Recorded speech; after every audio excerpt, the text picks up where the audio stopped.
Tudo da Canção Nova em um só lugar. Canção Nova Play.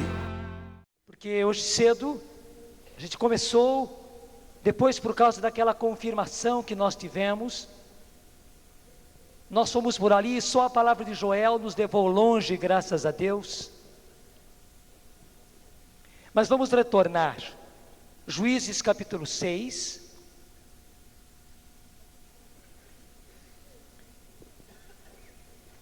E nós já vamos agora para Juízes capítulo 7. 284. Juízes capítulo 7. A vitória sobre os madianitas. Recordem o que os madianitas, os povos de Madian, faziam contra o povo de Deus. Recorde a escolha que Deus faz de Gedeão. Lembra no capítulo 6, o que é que o anjo disse para ele? O que é que o anjo disse para Gedeão? O Senhor está contigo, valente guerreiro. Digam comigo. O Senhor está contigo, valente guerreiro. Gedeão tem muita dificuldade de acreditar que ele seja escolhido por Deus, ainda mais para dar a vitória ao seu povo sobre aquele povo de Madian, que todos os anos vinha e roubava tudo que era o fruto do trabalho deles durante um ano inteiro. Arrasavam com as colheitas, arrasavam com os rebanhos, arrasavam com a sua família, levando suas meninas, levando até mesmo suas mulheres. Gedeão põe em Deus a prova, pedindo 2 sinais. E por fim, Gedeão se convence. E está aí, no capítulo 7, a vitória que Deus lhe concede. Vamos ver como foi isso. Jeroboal, isto é, Gedeão, é o mesmo nome. Jeroboal, isto é, Gedeão, levantando-se no dia seguinte, bem cedo, foi acampar na fonte de Arad, com todo o povo que o acompanhava. O acampamento madianita encontrava-se ao norte da colina de Moré, na planície. O Senhor disse a Gedeão, leiam todos: a gente que levas contigo é numerosa demais, para que eu entregue Madian em suas mãos. Israel poderia gloriar-se às minhas custas, dizendo, foi a minha mão que me livrou. Manda, pois, publicar este aviso para que todos o ouçam. Quem for medroso ou tímido, volte para trás e deixe a montanha de Jeoboé. Quem for medroso ou tímido, volte para trás e deixe a montanha de Jeoboé. Veja o que aconteceu. 22.000 homens voltaram, ficando ainda 10.000. Quer dizer, mais de 2/3 voltou embora.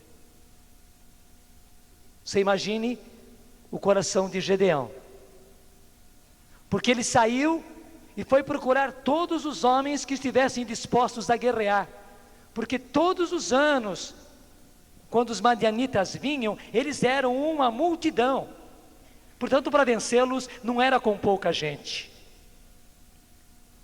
Todos os que ele conseguiu juntar para irem à guerra estavam ali. E Deus então diz a Gedeão, não, é gente demais, é gente demais.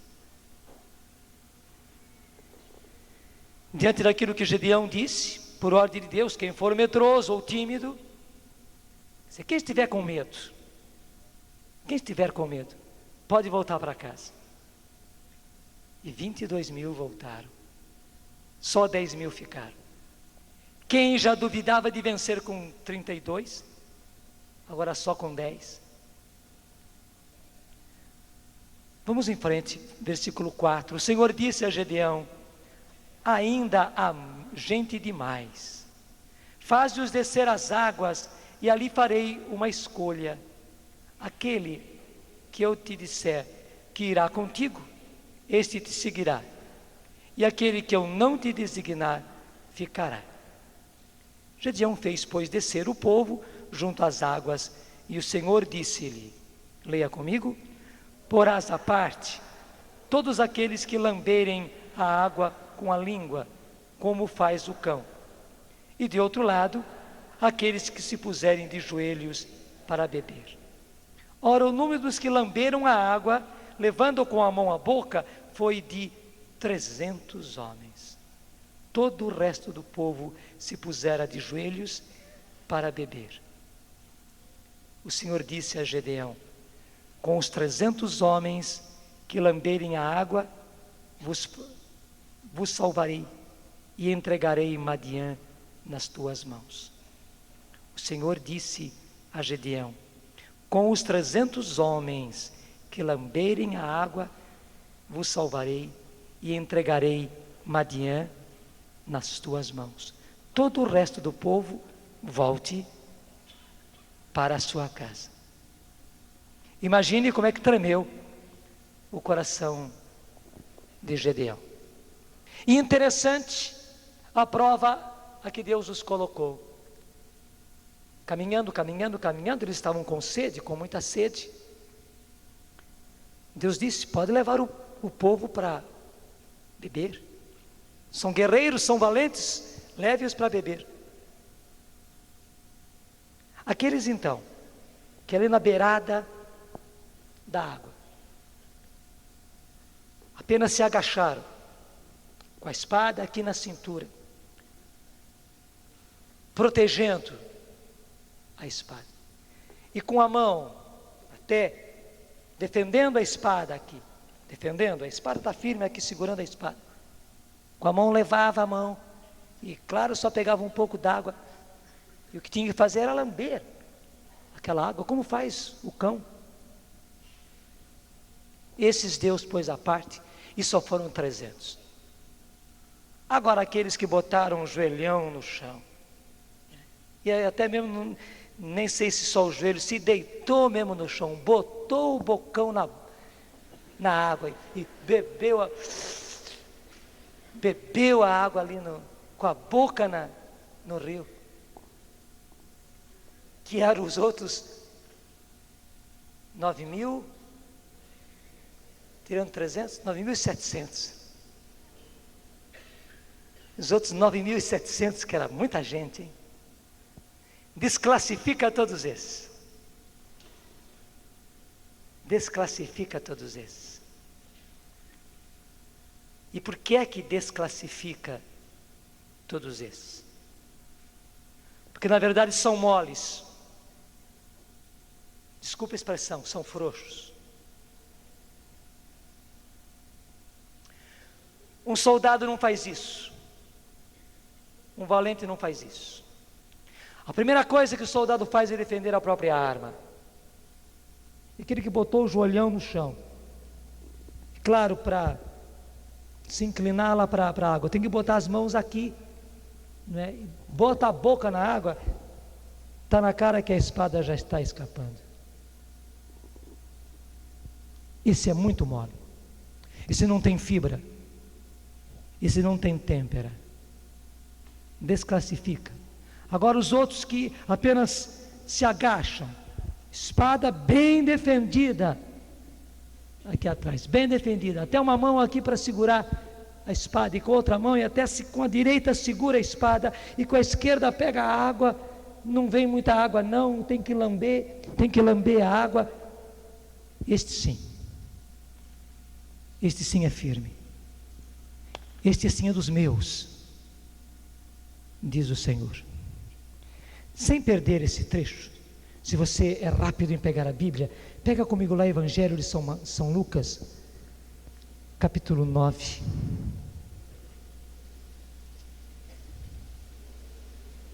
Versículo 26.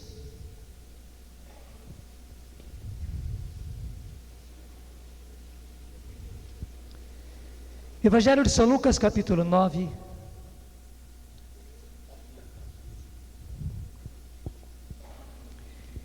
Evangelho de São Lucas, capítulo 9, versículo 26. Leia comigo. Se alguém se envergonhar de mim e das minhas palavras, também o Filho do Homem, se envergonhará dele, quando vier na sua glória. Repete.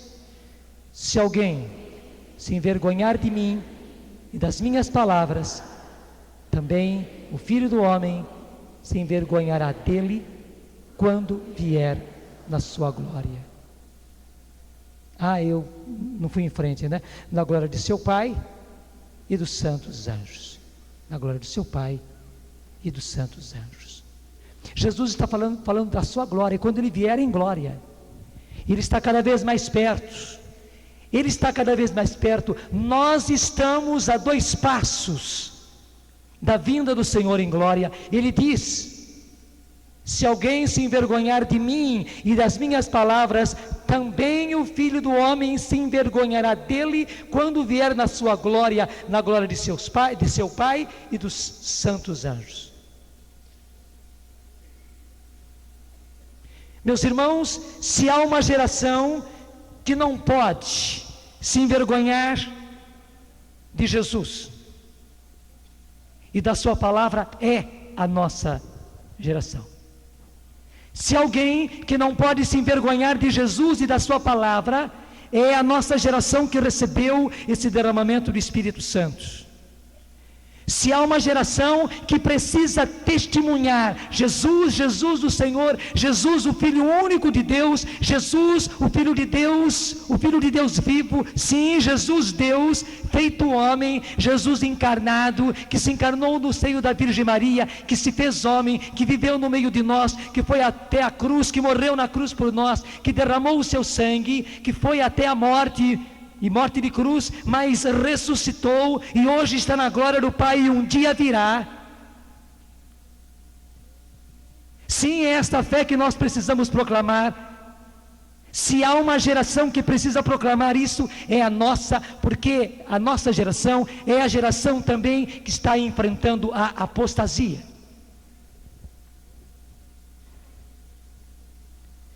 Eu estou lhes falando uma coisa muito grave. A nossa geração é a geração também que está enfrentando e que vai enfrentar cada vez mais a apostasia. Infelizmente, o que nós falamos hoje cedo, de todo esse racionalismo, está gerando ao nosso derredor o que a palavra de Deus chama de apostasia.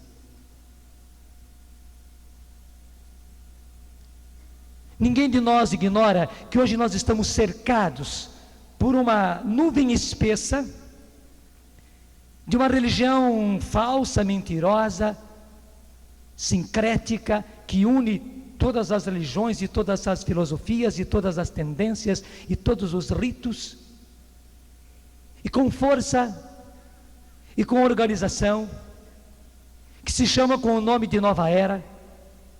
Eu não vou me aprofundar nisso.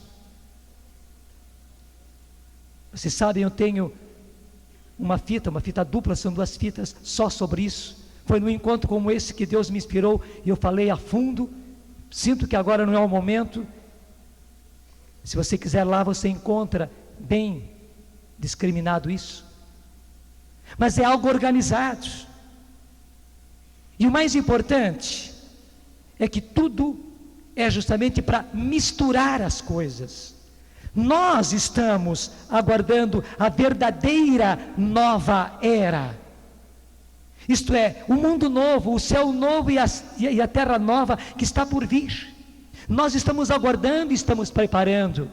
Jesus virá em glória, e Ele está prestes a vir. Mas justamente, apoiados em astrologia, eles dizem que nós estamos aí na iminência, ou já entramos, dizem eles, numa nova era.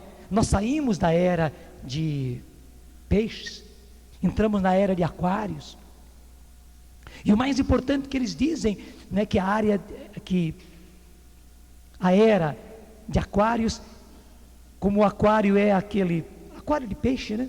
estas águas estão se derramando sobre a humanidade. Quer dizer, tudo isso é invenção. Se é aquário, é aquário. Aquário não é negócio de derramar.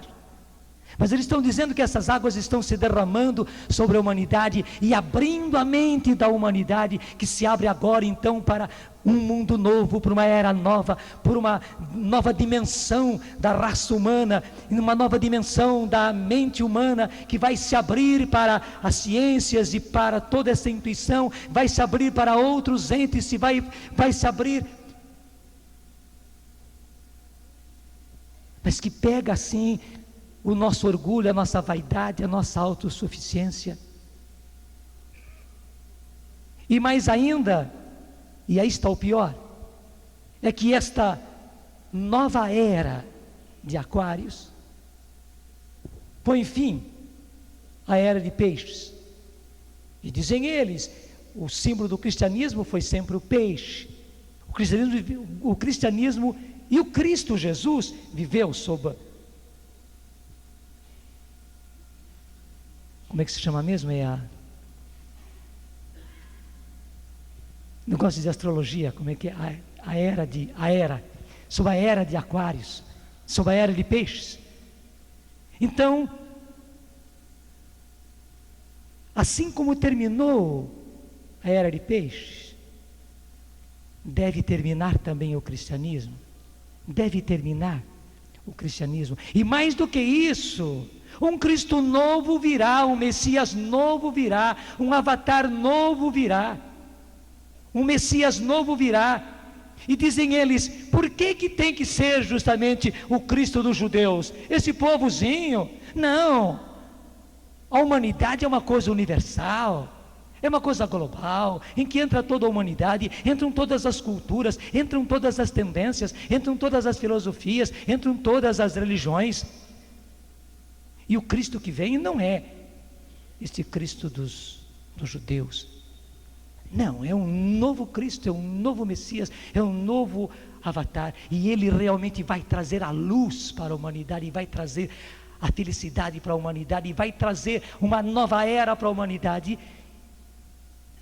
E eles estão se organizando cada vez mais, cada vez mais, cada vez mais, e a intenção deles é realmente destruir o cristianismo e destruir Jesus, o Cristo. E o estão fazendo. E o estão fazendo por todos os meios, de modo especial, solapando. Eles não são de chegar assim e atacar e agredir, não, pelo contrário, bem ao tipo das filosofias orientais, é tudo muito suave, é tudo assim muito manso, tudo muito gostoso, sem nada de agressão, muita meditação, e aquelas posições orientais. Mas na verdade, irmãos, é a apostasia. E o que eles querem realmente é entrar na igreja. Eles querem entrar subtilmente, sorrateiramente no cristianismo, para esvaziar o cristianismo por dentro. E eles adoram entrar com os padres, com os seminaristas, com os conventos de religiosos, de religiosas. Para quê? Para esvaziar. É a apostasia. E esvaziar tudo. E uma coisa assim muito por igual. Mas para que esse negócio de Jesus é o único Senhor? Não, esse negócio de único Senhor. Pelo contrário, nós estamos chegando na era da liberdade do homem, da criatura humana, do homem e da mulher. Eles têm umas pegazinhas muito bem feitas. Eles partem sempre de verdades nossas. O homem é templo do Espírito Santo. O homem é templo de Deus. Deus está no homem. Deus está no interior do homem. E a coisa vai devagarzinho, não é? O homem é Deus. Deus está nele. O homem é Deus. E o homem pode se tornar Deus. E aquilo que se diz, filho de Deus é uma coisa real, você é filho de Deus, você é uma centelha de Deus, você é uma partícula de Deus. Percebe? É a apostasia. Entrando. E por que essa intransigência de que o cristianismo é a única verdade? Por que essa intransigência? A palavra é essa, intransigência. De que a única verdade é de Jesus, que a única verdade é do Evangelho. Por que essa intransigência de que a igreja traz a verdade? Não, a verdade está no total, e a verdade está espalhada em toda a humanidade, em todas as culturas, em todas as raças, em todas as religiões, em todas as filosofias. E por que esse negócio de dizer que o certo é isto, que o bem é isto, isso é intransigência? Quem disse que o certo é isso? Eles dizem o certo e o errado se misturam. Nada é totalmente certo e nada é totalmente errado. Por que dizer que isto é bem e isto é mal? Não, isso é intransigência. O bem e o mal se misturam, nada é totalmente bem e nada é totalmente mal. Viram aquelas duas figuras? Um lado o Yang e o Yin e Yang, né? De um lado assim escuro, do outro lado claro, uma figura entrando na outra. É a grande pega deles. Na verdade, meus irmãos, é o pecado original. Conhecereis o bem e o mal, experimentareis o bem e o mal. É a mistura, é querer misturar o certo e o errado. Não tem uma coisa certa, e aí está a pega. Isso é intransigência, dizer que isso está errado. Quem disse que está errado? Quem disse? Por que está errado? E por que dizer que isto é certo? Quem falou que isto é certo? Pelo contrário, dizem eles, o certo e o errado se misturam, o bem e o mal se misturam, o bem e o mal se misturam. Nada é totalmente bom e nada também é totalmente mal. É a apostasia. É a apostasia. Ela é tão subtil que ela vai entrando, que ela vai entrando, que ela vai entrando, que ela vai entrando, que ela vai entrando. Até eu digo para vocês, não é para nós ficarmos com mania de nova era, de ver nova era em tudo, né, e até nos atacando uns aos outros, porque na verdade o que eles fizeram foi um rapto, foi um roubo. Até os símbolos eles roubaram de nós, deturpando os símbolos, trocando os símbolos, dando significados outros aos símbolos, mas roubaram de nós. O arco-íris é o símbolo nosso desde o Antigo Testamento. A cruz não, a estrela de Davi é o símbolo nosso desde os tempos do povo de Deus.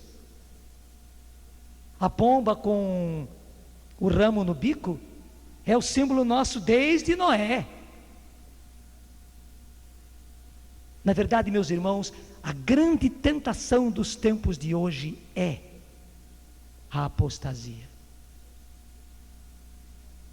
E por isso, duas coisas: nós não podemos ser moles. Quem está comigo, quem não está comigo está contra mim, disse Jesus. E mais do que nunca, esta verdade é a verdade. Por mais que digam que isso é intransigência, que isso é intolerância religiosa, não, na verdade não é intolerância, porque o que é, o que não é, não é. O inimigo vem com essas historinhas e com essas filosofias de misturar tudo, mas hoje, mais do que nunca, é preciso ser de Jesus, é estar do lado de Jesus, é acreditar em Jesus, e que Jesus não é um Messias qualquer, não é um avatar qualquer, não é um enviado qualquer, não é um quinto, ou um sexto, ou um sétimo Buda, não é isso, mas é Jesus, o Filho de Deus bendito, o Verbo de Deus, aquele que se fez homem por obra do Espírito Santo, e se fez homem porque tinha que escolher um lugar, escolheu um povo que foi o povo de Israel, escolheu uma mãe que foi Maria, e ali ele se encarnou, e ele esteve no meio de nós, e ele pregou a verdade, ele pregou o caminho para a vida eterna, e ele foi perseguido pelo seu próprio povo. Na verdade, o seu povo caiu na tentação, era o inimigo, era o anticristo que estava ali para destruí-lo, e o povo de Deus, de modo especial os grandes, os poderosos, os doutores da lei, os príncipes do povo, acabaram entrando no ciúme, na inveja de Jesus, acabaram entrando na perseguição de Jesus, o levar até a morte, e morte de cruz, em obediência ao Pai. Ele não precisaria passar pela morte, mas em obediência ao Pai, ele aceitou até mesmo passar pela morte, morreu na cruz, derramou o seu sangue. Pela sua obediência ele nos salvou, e veja bem, pela sua obediência ele nos salvou, porque o pecado de Lúcifer foi a desobediência, foi a rebeldia, foi o orgulho, foi a autossuficiência. A humildade de Jesus, a docilidade de Jesus, a obediência de Jesus foi que destruiu este pecado e nos deu a salvação. Foi o antídoto,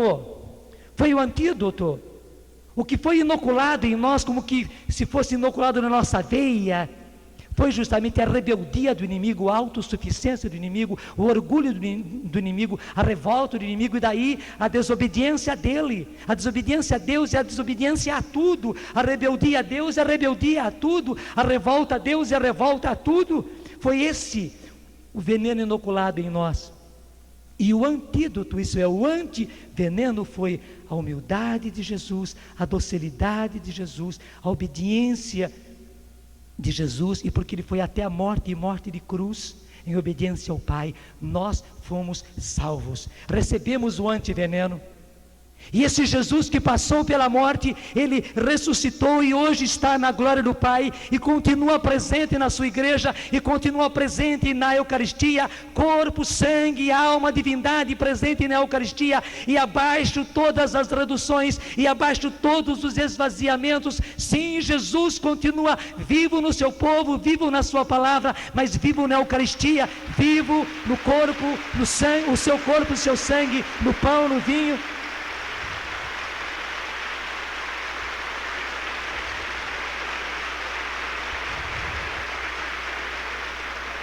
Presente em cada Eucaristia. Veja que o termo é bom, atualizando a sua paixão e morte em cada missa. E aí está o lindo. Por que que a gente vai à missa?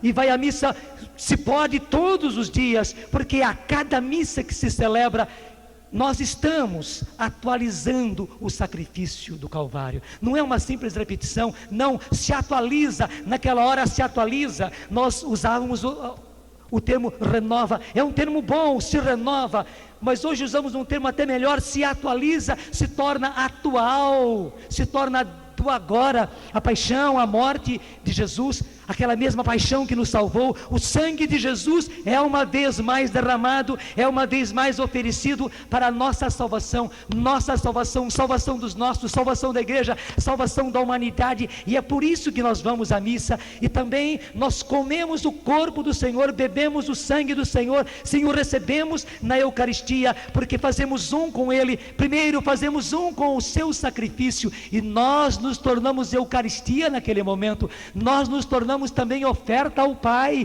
naquele momento, para a salvação nossa e salvação do mundo, a salvação da humanidade, a salvação da igreja. E é claro, também ficamos com Jesus em nós, e Jesus opera em nós, e Jesus realiza a sua transformação em nós. É isso, irmãos, é isso, irmãos, é isso, irmãos. E nós temos que usar todo o remédio contra a apostasia, porque o grande perigo que a igreja está passando, o grande risco que a igreja está passando é a apostasia. Nós temos a certeza daquelas palavras de Jesus: as portas do inferno não prevalecerão contra ela, mas nós estamos correndo esse risco, e justamente para salvar-nos e para salvar a igreja de Jesus, Jesus está precisando hoje de soldados valentes e guerreiros valentes, que sejam daqueles que são fortes, firmes, que não são fracos, que não são frágeis, que não são daqueles que se ajoelham e deixam cair a espada, que não são daqueles que se deitam no chão, que não são daqueles que botam a boca na água. Não, são aqueles que têm têmpera, são aqueles que têm fibra, são aqueles que defendem a espada, são aqueles que defendem a sua fé, que guardam a sua fé como uma arma. Hoje é preciso isso, e eu estou pedindo, uma vez que eu já estou de joelhos e permaneço de joelhos, sim, Senhor, é de joelhos que eu peço, e ao mesmo tempo eu imponho as mãos sobre todos esses meus irmãos, dizendo como Jesus disse: sim, ó Pai, eu não peço que os tires do mundo, mas que os preserves do maligno, ó Pai. Sim, eles estão no mundo, como Jesus esteve neste mundo, mas hoje, como Jesus, e com Jesus eu peço, Senhor, preserva-os do maligno, liberta-os do maligno. Sim, ó Pai, livra-os da apostasia. Sim, ó Pai, livra-os do esvaziamento da fé. Livra-os, ó Pai, livra-os e guarda-os na tua palavra. A tua palavra é a verdade. Sim, eu repito, como Jesus na última ceia, sim, ó Pai, guarda-os na tua verdade.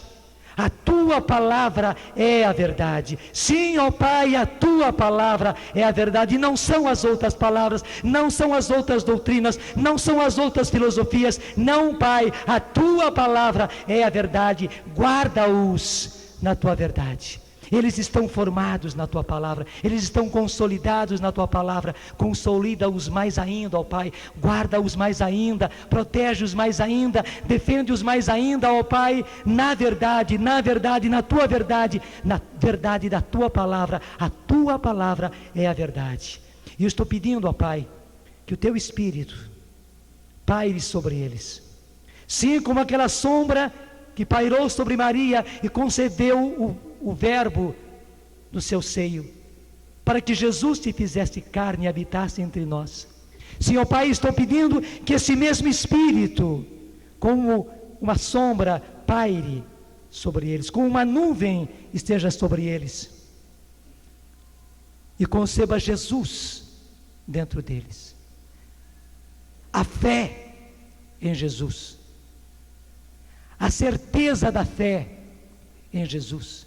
Que como Pedro, cada um deles possa dizer com convicção: Tu és o Cristo, o Filho de Deus vivo. Que cada um deles possa dizer: Senhor, a quem iríamos nós? Somente Tu tens palavras de vida eterna, e nós sabemos e cremos que Tu és o Santo de Deus. Sim, Senhor, que eles possam com convicção dizer isso, viver isso, e serem livres de toda a tentação, e serem livres de todo ataque, serem livres de toda a apostasia. Sim, ó Pai, que eles possam dizer de coração: Senhor, a quem iríamos nós?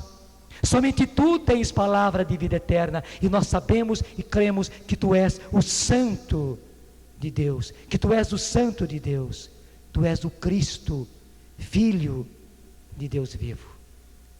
Sim, ó Pai, é esta graça que eu peço agora por cada um desses meus irmãos e irmãs.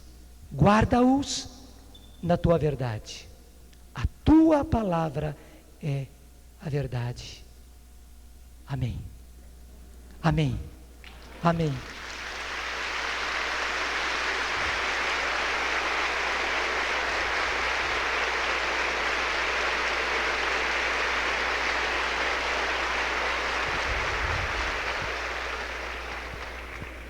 E eu sinto que o que se passou conosco agora foi algo muito importante.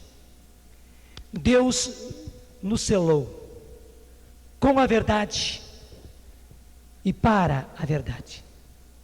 Todos nós fomos pegos de improviso. Eu também não sabia que o Senhor fosse nos levar por aí. Eu vou ter que rever depois tudo isso que eu acabei falando e fazendo. Certamente nós vamos ter que rever isto. Ver de novo, escutar de novo, porque não foi brincadeira o que o Senhor fez conosco, não. O Senhor vinha fazendo essa manhã toda uma revelação, e Ele chegou a um ponto alto da sua revelação agora aqui entre nós, e mais do que revelar, Ele nos selou com a sua verdade, Ele nos confirmou com a sua verdade. E o que eu peço ao Senhor, que você seja realmente selado, e que nada deste mundo venha quebrar este selo, este lacre com o qual o Senhor marcou você. Meu irmão, que você não seja vítima da apostasia. Amém. Mas continuando, nós estamos aí em Gedeão, né? E Gedeão foi em frente, apenas com 300 homens. Isto, para nós, hoje é uma palavra profética. Nós chegamos até aqui, graças a Deus, com um número grande. Mas o Senhor não quer baratear para ninguém. Para ninguém. E não é barateando que as coisas vão se mudar. Com isso, nós não estamos desprezando a nada e a ninguém. Aqui nós chegamos àquilo que São Paulo disse.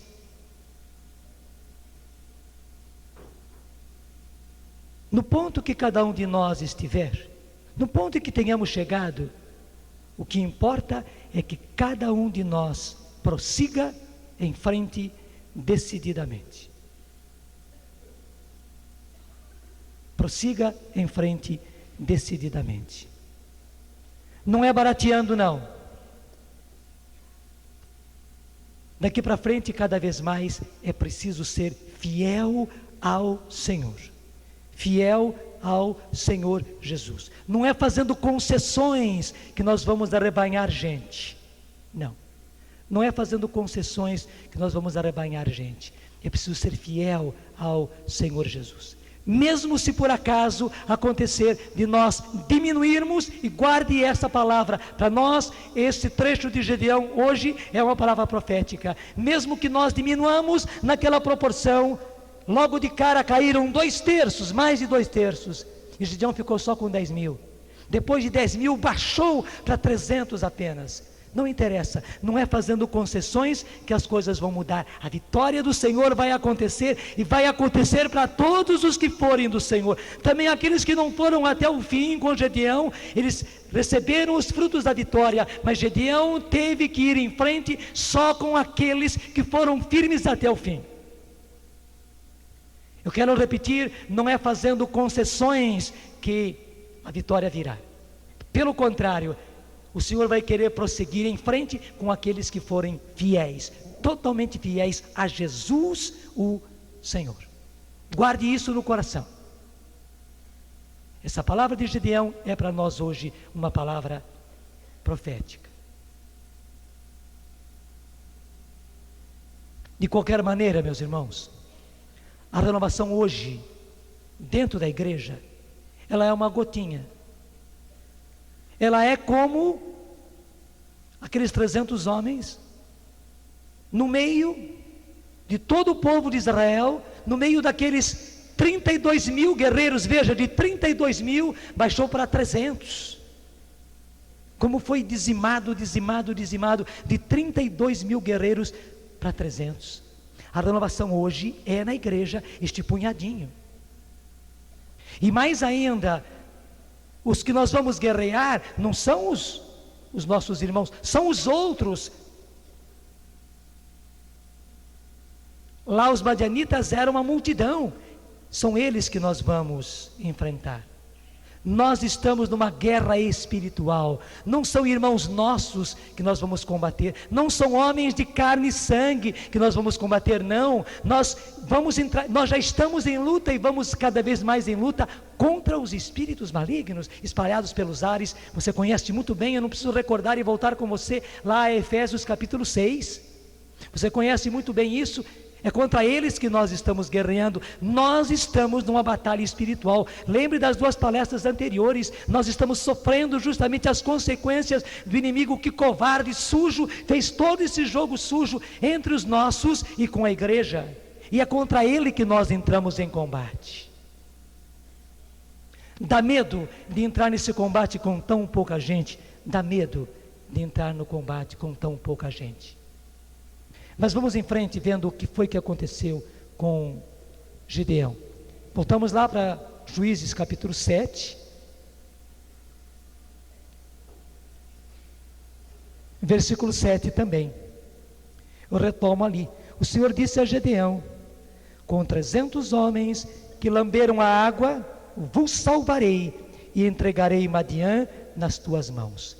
Com os 300 homens que lamberem a água, vos salvarei e entregarei Madiã nas tuas mãos. Todo o resto do povo volte para a sua casa. Gedeão guardou os víveres do povo e suas trombetas e despediu todos os israelitas, cada um para a sua tenda, só conservando os 300 homens. O acampamento madianita estava embaixo na planície. Durante a noite, o Senhor disse a Gedeão: levanta-te e ataca o acampamento, porque tu entreguei. Todavia, se tens medo de descer só, leva contigo Fara, teu servo, ouvirás o que eles dizem e sentir-te-ás assim encorajado para atacar o acampamento. Gedeão desceu, pois, com Fara, seu servo, até onde estavam os postos avançados do acampamento. Ora, os madianitas, os amalecitas e todos os filhos do Oriente, vejam quanta gente, não era somente os madianitas não, eram madianitas, amalecitas e todos os filhos do Oriente, estavam espalhados pelo vale, tão numerosos como gafanhotos, e seus camelos eram também inumeráveis como a areia das praias. Era um exército de pôr medo. Versículo 13. No momento em que Gedeão se aproximava, um homem estava justamente contando um sonho ao seu companheiro. Eis, dizia ele, o sonho que tive. Um pão de cevada rolava sobre o acampamento de Madiã, e chocando com a tenda, lançou-a completamente por terra. O companheiro respondeu: isto não é outra coisa, senão a espada de Gedeão, filho de Joás, o israelita. Deus entregou em suas mãos Madiã e todo o acampamento. Estava aí a sentença. Na boca do próprio inimigo estava aí a sentença. Isso não é outra coisa senão a espada de Gedeão, filho de Joás, o israelita. Deus entregou em suas mãos Madiã e todo o acampamento. Tendo ouvido a narração e a interpretação desse sonho, Gedeão prostrou-se por terra. A primeira coisa que ele fez, prostrou-se por terra. Ele reconheceu que Deus tinha razão. Voltou ao acampamento israelita e disse: levantai, leia comigo agora. Levantai-vos, porque o Senhor vos entregou nas mãos o acampamento dos madianitas. Repete comigo: levantai-vos, porque o Senhor vos entregou nas mãos o acampamento dos madianitas. Sim, meus irmãos, é isso que o Senhor está dizendo. Levantai-vos, valentes guerreiros. Sim, levantai-vos, porque o Senhor vos entregou nas mãos o acampamento do inimigo. Vocês estão numa batalha espiritual, e o inimigo que vocês enfrentam não é um inimigo humano, mas é um inimigo espiritual. São espíritos malignos espalhados pelos ares. Mas levantai-vos, valentes guerreiros, porque o Senhor vos entregou nas mãos o acampamento do inimigo. Porque o Senhor vos entregou nas mãos o acampamento do inimigo. O que é que Gedeão fez? Dividiu os 300 homens em 3 grupos e pôs nas mãos de todos trombetas e ânforas vazias, levando estas dentro uma tocha acesa. Então eles tinham trombeta, tinham uma ânfora feita de barro, e dentro dessa ânfora uma tocha acesa, mas dentro da ânfora aquela tocha não aparecia. Foi assim que eles caminharam na noite, com a tocha mas escondida ali naquela ânfora, e a trombeta na mão. Retomando, 17. Olhai para mim, disse ele, e fazei como eu. Quando eu chegar aos limites do acampamento, fazei o que eu fizer. Tocarei a trombeta com aqueles que me acompanham, e então tocareis também as vossas trombetas em volta de todo o acampamento, gritando pelo Senhor e por Gedeão.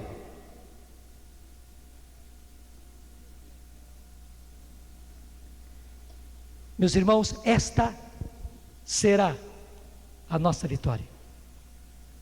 O Senhor deu a nós uma trombeta. Sim, o Senhor deu a nós uma linguagem do Espírito, uma oração no Espírito, um canto no Espírito, e esta é a nossa arma, como aquela trombeta. Nós já estamos tocando a trombeta, mas nós estamos nos aproximando na noite e rodeando o acampamento do inimigo. Somos poucos, mas graças a Deus e graças à organização que o próprio Espírito Santo está fazendo, embora sejamos poucos, nós estamos cercando por todos os lados o acampamento do inimigo, e a nossa arma é, em primeiro lugar, colocar o Espírito dentro de nós. Sim, mesmo que Ele não apareça, Ele está dentro de nós. As manifestações dEle já surgem. Sim, porque onde está o Espírito, estão os dons do Espírito, as manifestações do Espírito Santo. Ele está em nós, e nós temos nas nossas mãos as trombetas. Já as estamos usando, estamos aprendendo a usá-las, estamos aprendendo. É a oração no Espírito, é o canto no Espírito, é essa justamente a trombeta que Deus colocou a nós, para nós atacarmos o acampamento do inimigo que o Senhor entregou nas nossas mãos. Guarde isso, guarde isso.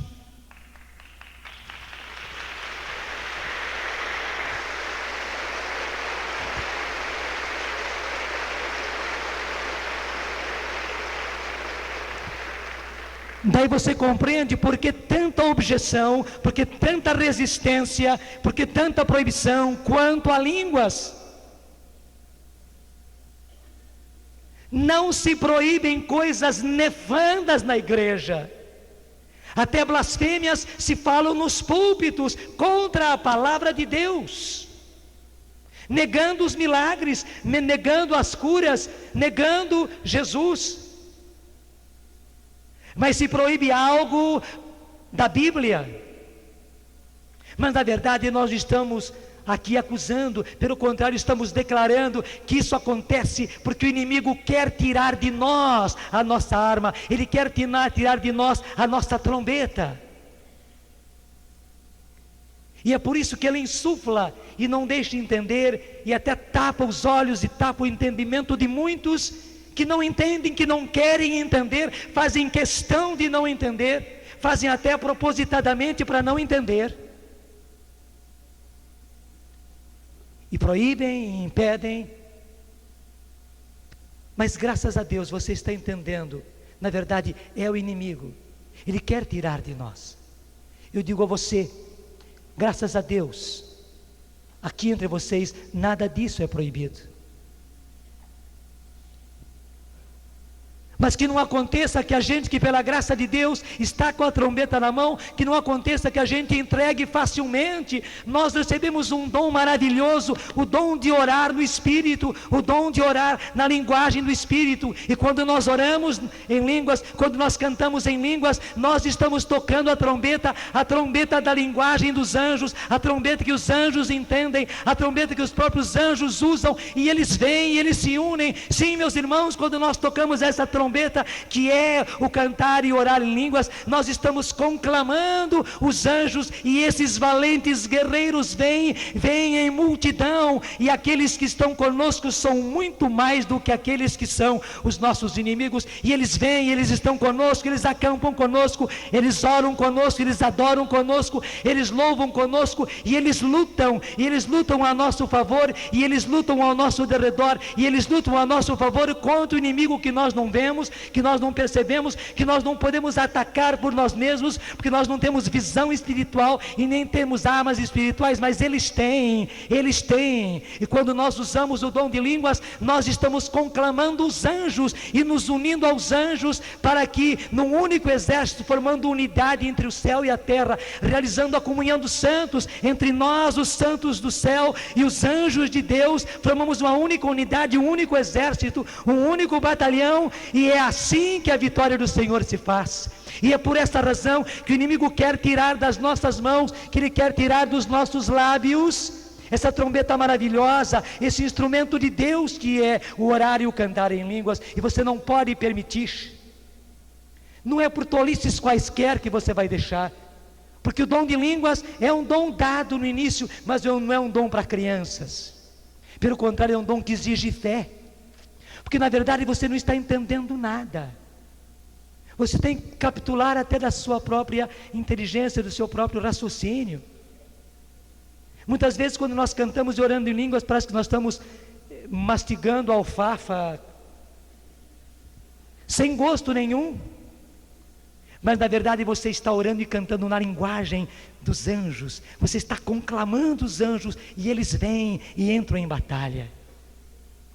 Lembre-se, una-se às palestras de hoje cedo para a salvação da sua casa, para a salvação do seu casamento, para a salvação da sua família, para a salvação do seu marido, para a salvação dos seus filhos, para a salvação da sua esposa. Você precisa dessa arma e você precisa justamente da união sua com os anjos de Deus, com os santos de Deus, nessa comunhão dos santos, para que a vitória de Deus se faça. Porque o que acontece na sua casa, o que acontece no seu casamento, o que acontece com seus filhos, não é apenas uma questão humana, é uma questão espiritual, é uma desforra suja, covarde que o inimigo está fazendo. Você entendeu todas as duas palestras de hoje cedo? E somente com a arma do Espírito é que nós vamos vencer, com todas as armas, mas a trombeta para unir o céu e a terra, para fazer a comunhão dos santos, é a arma, é a trombeta, é o instrumento da oração e do canto em línguas. Não deixe de fazer isso.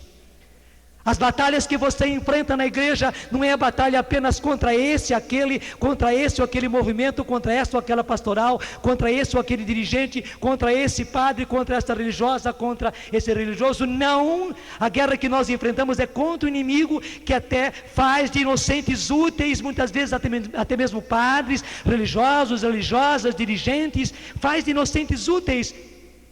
Mas é uma campanha suja que ele faz. Para nós vencermos, nós precisamos da unidade entre o céu e a terra, nós precisamos da comunhão dos santos, e a comunhão dos santos se faz conclamando os anjos de Deus, os santos de Deus, por essa trombeta maravilhosa que Deus nos deu, e o céu e a terra se unem numa única adoração e numa única luta, quando nós entramos orando e cantando na linguagem dos anjos. Irmãos, não é um donzinho para crianças, não, é o dom para os valentes guerreiros, e você precisa usá-lo, você precisa usá-lo. Você está entendendo porque é que muitos, e o próprio tentador, quer tirar das nossas mãos e dos nossos lábios o dom das línguas, e você não pode permitir. Você não pode permitir. Pelo contrário, você precisa usar de modo especial, em particular, sozinho, mas também nos pequenos grupos, também nos grandes grupos, onde e quando Deus quiser que você use, sem medo, sem receio. Versículo 19.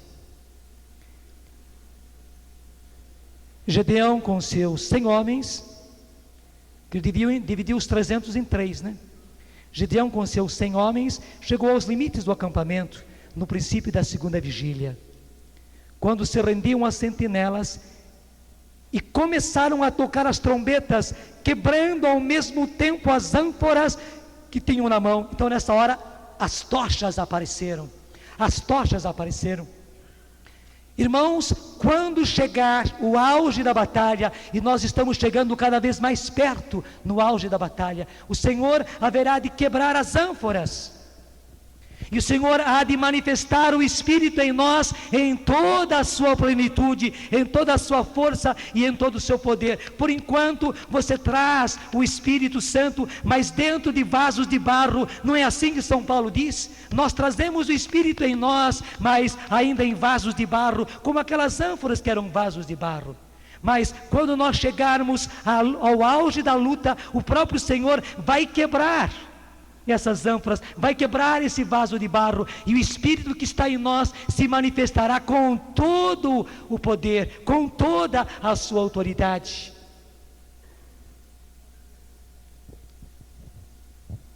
Então os 3 batalhões tocaram também as trombetas, e você vai ver que beleza, e quebraram as ânforas, tomando as tochas na mão esquerda e as trombetas na direita, para tocar, e gritaram: a espada pelo Senhor e por Gedeão, a espada pelo Senhor e por Jesus.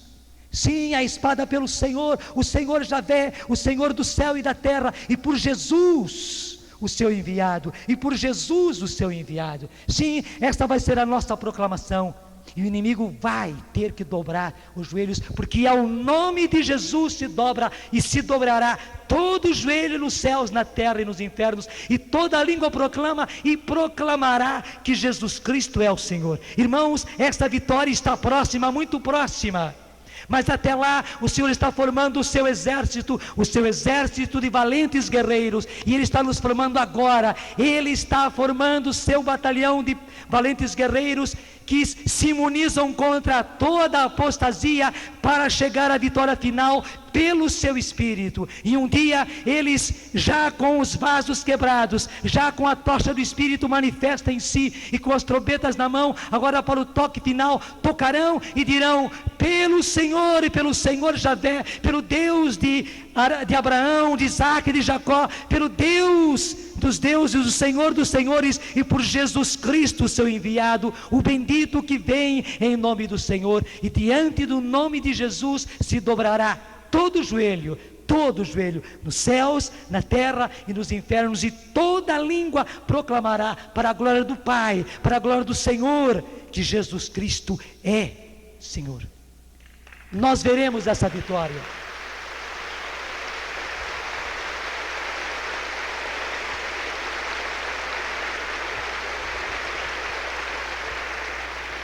Cada um ficou em seu lugar ao redor do acampamento, e todo o acampamento se pôs a correr e fugiram gritando.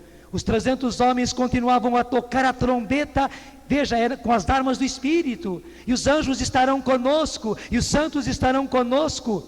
Os 300 homens continuavam a tocar a trombeta, enquanto por todo o acampamento o Senhor fez que os madianitas voltassem a espada uns contra os outros, e o exército fugiu até Betseta, para os lados de Sarera e até os limites de Abel-Meloá, junto de Tebate. Juntaram-se então aos israelitas as tribos de Neftali, de Asser e de todo o Manassés, e perseguiram os madianitas. Nem precisa ler para frente. Eles foram levando o inimigo como se leva o gado. Foram levando o inimigo como se leva o gado. Nem precisaram combater. Veja bem, com as suas trombetas, com a linguagem dos anjos, com os anjos indo e empurrando, eles foram levando embora os inimigos como se leva o gado. Como se leva o gado. Nem precisaram entrar em batalha. Meus irmãos, nós estamos chegando a isso.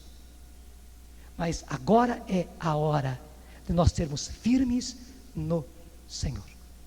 Lembre-se da passagem principal de Gedeão. Como é que você vai beber água? Como é que você vai beber água? O que é que você vai guardar? Você vai guardar a sua arma, porque esta é a vitória que vence o mundo, a nossa fé.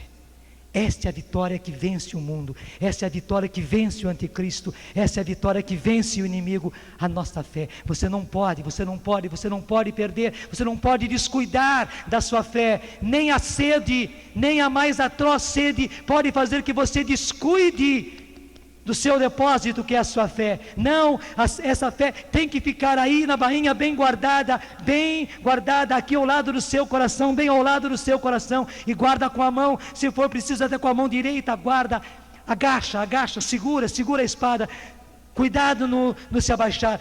Pega a água até mesmo com a esquerda, com dificuldade, lambe a água apenas como faz o cão. Deus não vai deixar você morrer de sede, mas a água viva você terá, e a sua fé você vai ter salvaguardada. Lembre-se disso. Nós estamos em tempos de crise, nós estamos em tempos de risco, e o risco é a apostasia. E é por isso que você precisa guardar o maior tesouro. O seu tesouro é a fé. Que fé? A fé em Jesus Cristo, o Filho de Deus vivo. Jesus Cristo, o Verbo de Deus, feito homem, encarnado no seio de Maria, viveu no meio de nós, pregou o seu Evangelho, foi perseguido, foi condenado, morreu na cruz, derramou o seu sangue e nos salvou pelo seu sangue, pela sua obediência, pela sua submissão ao Pai, pela sua humildade, pela sua pobreza, salvou-nos e injetou em nós o antídoto, o antiveneno do pecado. Ressuscitou e hoje está à direita do Pai, aguardando a sua vinda, e quando Ele vier, nós estaremos com Ele e gritaremos pelo Senhor Javé e por Jesus, e veremos o maravilhoso espetáculo do Senhor com seus anjos e conosco tocando a trombeta expulsando o inimigo para fora dos seus territórios. Essa vitória virá em breve. Esse mundo será novo. Está lá em Apocalipse 20, eu não vou pegar agora, que o inimigo vai ser colocado de novo no Sheol, vai ser colocado de novo nos abismos, sim, e o abismo vai ser selado, e ele não terá mais vez de nos tentar. Nós teremos um mundo novo, uma terra nova, tanto quanto um céu novo. Nós teremos a verdadeira nova era que o Senhor vai nos trazer, sob o império de Jesus o Senhor, e até lá Ele está preparando o seu exército de valentes guerreiros. E a palavra que fica no meu coração é essa: louvado seja nosso Senhor Jesus Cristo. E diga comigo então, desde o começo: louvado seja nosso Senhor Jesus Cristo, para sempre seja louvado. E vai ficando em pé, porque Ele, somente Ele é louvado. Pode aplaudir, mas então aplaude forte.